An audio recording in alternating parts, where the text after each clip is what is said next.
Our top story takes us to Europe, where Germany, France and the UK have imposed a social shutdown as countries across the continent try to stem the spread of the coronavirus. Over the past 24 hours, the World Health Organization has registered almost 14,000 confirmed cases and 862 deaths worldwide. This report has the details.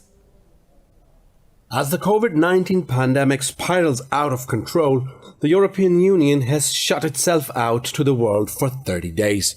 Germany has banned religious gatherings, while French President Emmanuel Macron has announced a 15-day lockdown. 100,000 police are being deployed across France to enforce the lockdown.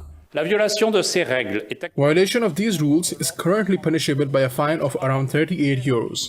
It will be raised very quickly to a higher level, which could be 135 euros. Our aim is not to punish, but to call everyone to account. Prime Minister Boris Johnson has shut down social life in the United Kingdom and ordered the most vulnerable to isolate for 12 weeks. The World Health Organization says the pandemic is the defining global health crisis of the time. We advise countries to stick to testing, and from there, of course, all the steps that they need to do. And we advise countries to stick to containment strategy, because we believe that this epidemics, this pandemics, or this virus is controllable. US actor Tom Hanks and his wife Rita Wilson have been released from the hospital in Australia after receiving treatment for coronavirus. Meanwhile, Prime Minister of Monaco, Sergei Tele, and Hollywood star Idris Elba have tested positive for COVID-19. Well, the deadly coronavirus has also started wreaking havoc in South Asian countries, including Pakistan, India, Afghanistan and Sri Lanka. Around 400 people have been infected across the region, with 5 confirmed deaths. Pakistan has confirmed its first death from the deadly virus as infections soared to 195 across the country. Ministry of National Health Services says the patient had recently returned from Iran and was brought in a critical condition to Mayo Hospital, Lahore. Pakistan has shut down its borders with Iran and Afghanistan and closed all educational institutions. Iran has been hit hardest by the deadly virus as the death toll jumped to 853 with over 14,000 infections. Meanwhile, some 70,000 Afghans have returned from Iran in the past 20 days, raising fears of a major outbreak in the country. In Sri Lanka, opposition parties have asked President Gotabaya Rajapaksa to postpone the April 25th general elections, considering the state of the outbreak. Elsewhere in India, the government has shut down the iconic Taj Mahal till March 31st. Well, in the Philippines, the government has placed the entire island of Luzon with 57 million people under an enhanced community quarantine until April 12th. The sudden rise in COVID-19 infections in several Southeast Asian countries has dimmed hopes that warmer weather may slow the spread.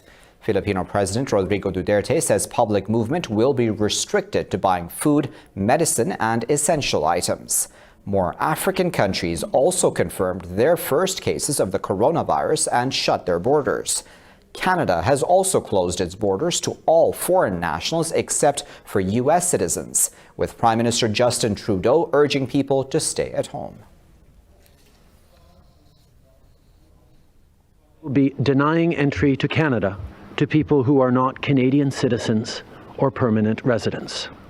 This measure will carve out some designated exceptions, including for air crews, diplomats, immediate family members of Canadian citizens, and, at this time, U.S. citizens. Kyrgyzstan has also banned entry to all foreigners to safeguard the country against coronavirus. Pakistan's President Arif Alvi has met the National People's Congress Chairman Li Zhanshu in Beijing. Yesterday, Alvi arrived in China on a 2-day visit on the invitation of President Xi Jinping. In the meeting, Zhanshu appreciated Pakistan's firm support to China in its fight against the coronavirus outbreak. During the president's visit, a number of MOUs are expected to be signed. This is the president's first visit to China to further cement historic bonds of trust and support between the two countries. Foreign Minister Shah Mahmood Qureshi is also accompanying the president during the visit. Well, Pakistan's Prime Minister Imran Khan says it is time for the U.S. to end sanctions on Iran, the epicenter of the coronavirus outbreak in the Middle East. In an interview, Khan said writing off the foreign debt of developing countries would be the best way to help them fight the pandemic. Khan said in case of an outbreak, the developing world will have problems with health facilities as it doesn't have the capability to fight the epidemic. Talking about Afghanistan, Khan expressed disappointment over President Ashraf Ghani's remarks regarding the Taliban's links with Islamabad. Khan reiterated his concerns over the Hindutva government in India. He said it is not only committing the worst violation of human rights in occupied Kashmir, but of minorities in India as well. Pakistan's Prime Minister asked the UN to take notice of the danger posed by the BJP government to regional and world peace. The former Chief Minister of Occupied Kashmir, Farooq Abdullah, has demanded the return of all Kashmiris detained in other parts of India. The Indian government released the former Chief Minister after detaining him for 221 days. Speaking to media, Abdullah said all Kashmiri politicians should be released as soon as possible. He said the families of most of those detained across the occupied valley are facing difficulties in meeting their loved ones. Abdullah said the relatives have to travel to different parts of India and stay inside the vicinity of jails. After August 5th, India arrested over 13,000 Kashmiris, including minors, politicians, and pro-freedom leaders. The occupied valley has been reeling from a curfew and clampdown for the past 226 days. Protests and all-women sit-ins against the controversial Citizenship Amendment Act continue across India. The Indian government has been facing nationwide demonstrations against the act, killing 83 people since December 11th. The all-women sit-in continues in the western state of Maharashtra's Mumbai Bagh and Buldhana districts. The similar demonstration in the capital New Delhi's Shaheen Bagh area also continues despite pressure from the government and police. The Delhi government has asked demonstrators to end the sit-in amid the threat of the coronavirus, but women have refused. Protesters say they will end the sit-in only after the withdrawal of the law.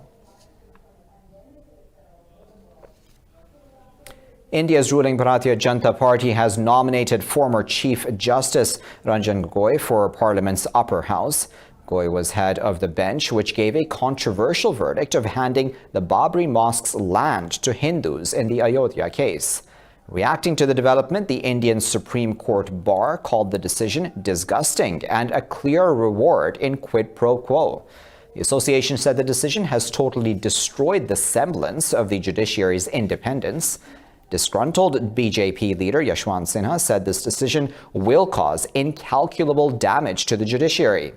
Aam Aadmi Party leader Raghav Chadha said the move will set a bad precedent for the independence of India's judiciary. Now, in other news, the U.S. has said it welcomes the Taliban's statement condemning ISIS and committing to stop the militants' attempts to recruit, finance, or train in Afghanistan. This comes after the Taliban announced they have cleared Kunar province from ISIS fighters after an extensive operation. U.S. envoy Zalmay Khalilzad said these actions show the Taliban's seriousness about fulfilling Doha deal commitments. He said actions against al-Qaeda and other groups that threaten the United States or its allies are part of the agreement. He said Washington's fulfillment of assurances depends on the group's commitment. Khalilzad called the Taliban's recent operations against ISIS terrorists in Kunar positive steps. Meanwhile, Kabul has rejected the prisoner exchange agreed in the Doha deal before intra-Afghan talks. President Ashraf Ghani's administration says the detainees will be released only after the talks start and the Taliban stop attacking Afghan forces. Well, the UN says fighting in Tripoli and other areas of Libya continues to heavily impact civilians. In a briefing, the global body's spokesperson Stefan Dujarric said around 749,000 people remain in areas impacted by fighting in and around Tripoli. Dujarric said almost 345,000 people live in frontline warring areas.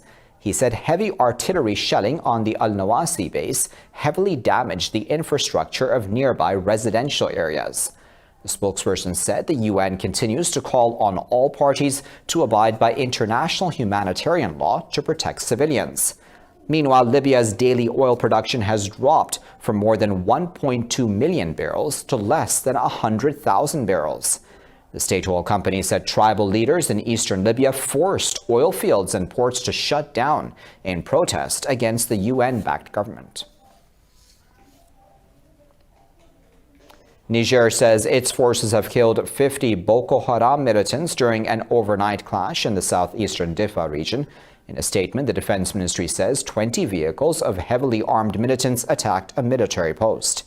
The ministry said reinforcements from the Special Intervention Battalion joined the chase of militants to the shores of Lake Chad.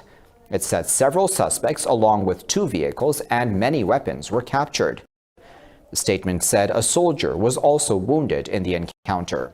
The UN says Boko Haram violence has displaced more than 110,000 people in the Diffa region of Niger. Iraq's President Barham Saleh has designated former Najaf governor Adnan al-Zurfi as the country's new prime minister. State media said President Saleh tasked al-Zurfi, to form a government within 30 days in a bid to end months of deadlock. Al-Zurfi is replacing Mohammad Tawfiq Allawi, who was appointed last month. The newly designated premier is a known U.S. ally. He's a former official of the U.S.-run authorities that took over Iraq after the 2003 invasion. Iraq has been under political turmoil since last year as a series of demonstrations forced former Prime Minister Adel Abdel Mahdi to resign. Iraq also says a pair of rockets has hit a base hosting the U.S.-led coalition in Bismaya near southern Baghdad. The Iraqi military, though, did not report any casualties in its statement. It said Spanish forces linked to the coalition as well as NATO training forces are stationed at the base. Last night's attack was the third in a week, targeting installations hosting foreign forces. Since late October, there have been 24 rocket attacks on U.S. interests. No responsibility has been claimed, but Washington blames Iraq's Kataib Hezbollah for the attacks. On to Syria, where a civilian has been killed and 4 others wounded by an explosion in the northeastern province of Al-Hasaka. State media said the explosion was caused by an IED that went off in Shaddadi city. It's what one of the wounded civilians is in critical condition. State media said the target of the explosion is unknown, but that the area is controlled by the U.S.-backed Syrian Democratic Forces. In October last year, the Kurdish-led SDF and the government agreed to join forces to establish a border security zone. Palestine says it has submitted its observations to the International Criminal Court on its right to the territories illegally occupied by Israel. The submission is in response to the ICC's request for determining the scope of its territorial jurisdiction in Palestinian areas. The Foreign Ministry says Palestine is the sole sovereign over the territories occupied in 1967. It says the territories are comprised of the West Bank, East Jerusalem, and the Gaza Strip. The UN court had launched a preliminary examination into the Palestinian situation after Jerusalem signed its founding treaty in 2015. Tensions in the conflicted zone remain high since U.S. President Donald Trump revealed his Middle East peace plan last month.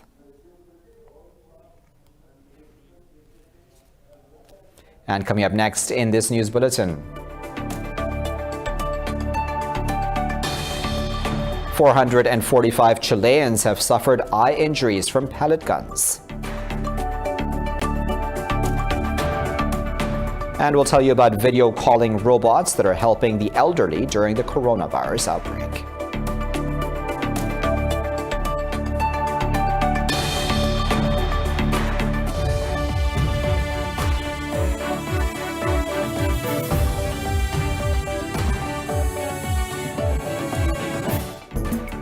Let's start this segment in Chile, where a student who became famous after being blinded by police during anti-government protests has declared the country's beleaguered president Sebastián Piñera will never regain the trust of the Chilean people.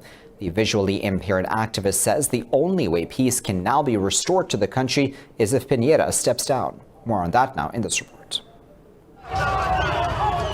Since protests broke out in the country last year, demonstrators in Chile have been tormented by extreme police brutality. 31 people have been killed and 3,000 others wounded. Security forces have allegedly used brutal tactics, including the firing of live rounds, arbitrary arrests, sexual abuse, as well as the firing of dreaded pellet guns which blind protesters. Gustavo Gatica, a student, was blinded after being shot with a pellet gun in the face. I'm just one more person who, unfortunately, was shot in the face and I had to be in this situation. But I would like to continue being the person who is going to protest, who demonstrates. No, I don't pretend to be a leader or a representative of this movement. He says these tactics won't stop Chile's protest movement. While Pineda remains in office, the violence will continue. I believe his resignation would dial down the tension. I think that is fundamental. Since last October, 445 Chileans have been rendered sightless by pellet guns. Chile isn't the only place in the world where pellet guns have failed to quell demonstrations and riots. India's ruling BJP has been using the same tactics in occupied Kashmir for years. Belgian robotics software firm Zorabots will lend a fleet of video calling robots to elderly care homes. This will help residents stay in touch with relatives while they are isolated due to the coronavirus precautions. This report has the details. Belgium's government has banned visitors from elderly care homes to curb the spread of COVID-19, which has infected 158 people in the country and has killed 10. Other measures include limiting shop opening times and closing schools. Zorabots plans to use robots to help ease social isolation amongst the elderly who are more vulnerable to coronavirus. Our residents miss the contact with the outside world and their families. But of course, there is also a great concern among the family. How is my mummy doing now? How is my daddy doing now? The robot can help us a lot. On one hand, to keep that contact. It will initially lend 60 James robots, a 1.2 meter tall butler-style bot that usually costs €2,500 to the homes. The robots are fitted with a simplified interface so a care home worker can program them to connect a video call through Facebook Messenger. The firm says it could lend up to 1,000 robots to care homes. We have the software which is capable of telecommunicating from a distance. We have elders who are not able to communicate with the outside world. Why shouldn't we give our robots out there? We both know that the world is going to stop for a couple of weeks. The stock is going to sit here. We will not be able to sell, so why not use it in a good way? As part of the scheme, telecoms firm Telling It will give a free 4G router to care homes that don't have Wi-Fi.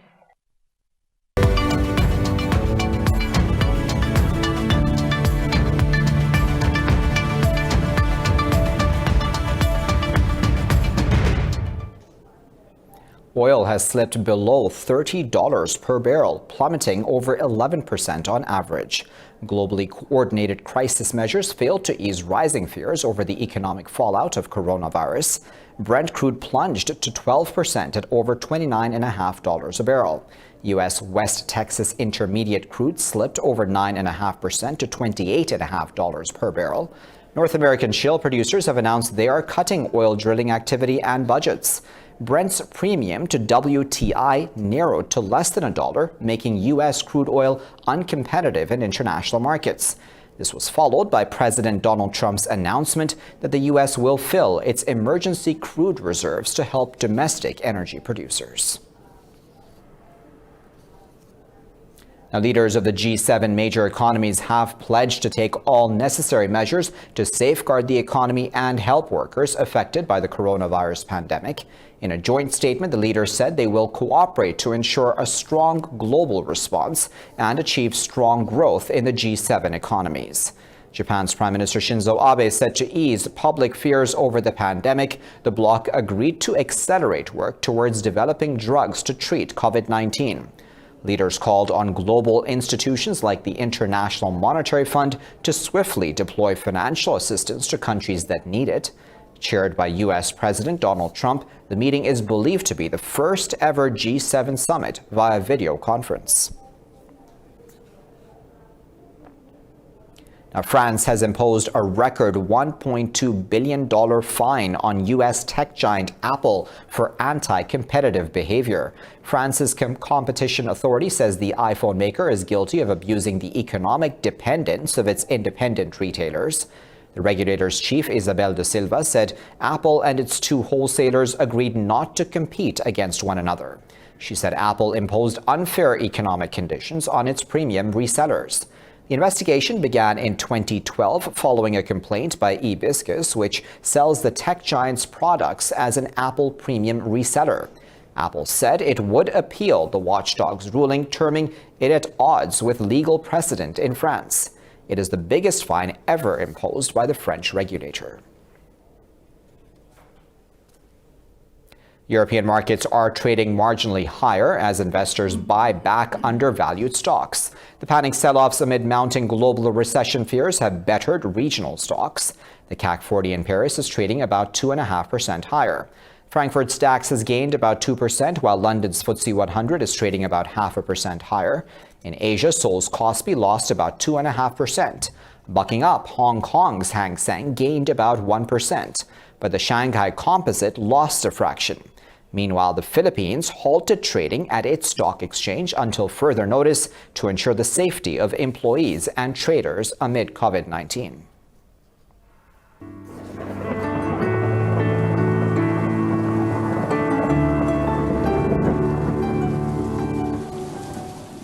Time now to find out what the weather is like around the world.